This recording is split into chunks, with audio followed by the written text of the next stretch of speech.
Hi everyone, I'm former Republican State Senator Phil Harriman, joined always by my friend and colleague, former Democratic State Senator Ethan Strimling.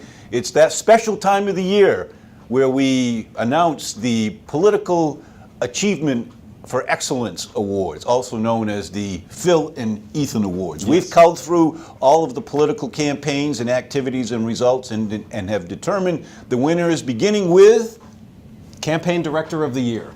And I got to tell you, this one hurts.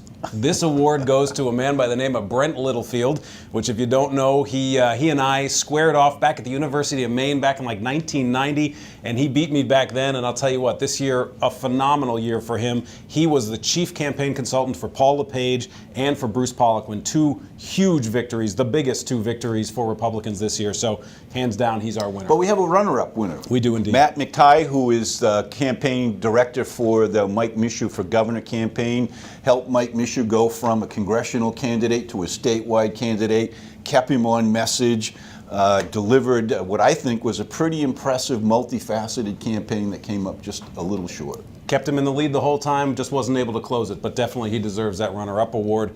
Our next award is around the best campaign ad of the political season. So who had the best campaign ad in 2014? I think there's no question that Barbara Bush and her grandmotherly stature, her reference to children's issues in her Barbara Bush Medical Center connection, and her blunt talk, just like Paul LePage, that connection, I think, made a major difference in the support for Paul LePage in the waning days of the campaign. Yeah, no doubt. That ad was produced by the Republican Governors Association. Great closing ad. I think it's probably what put LePage over the top.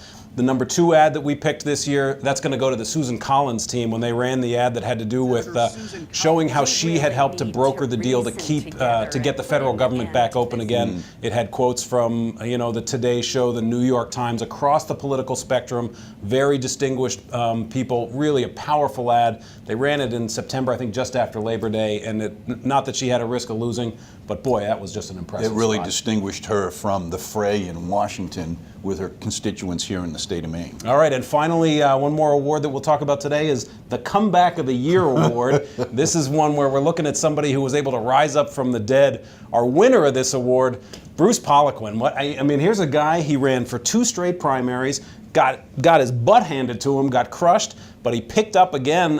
For everybody out there who's lost a race, Bruce Poliquin, you got to give him credit. He rose up from the dead. Well, you've forgotten about John Martin. Yes, that's our runner-up for sure. John Martin's our runner-up. A little inside baseball. John Martin was in the legislature when my grandfather, Edward Harriman, was a House of Representative member back in the 60s. John Martin has been on the political scene since then. He's weathered quite a few controversies from, who can forget the ballot scandal of 1994 when I was in the state Senate.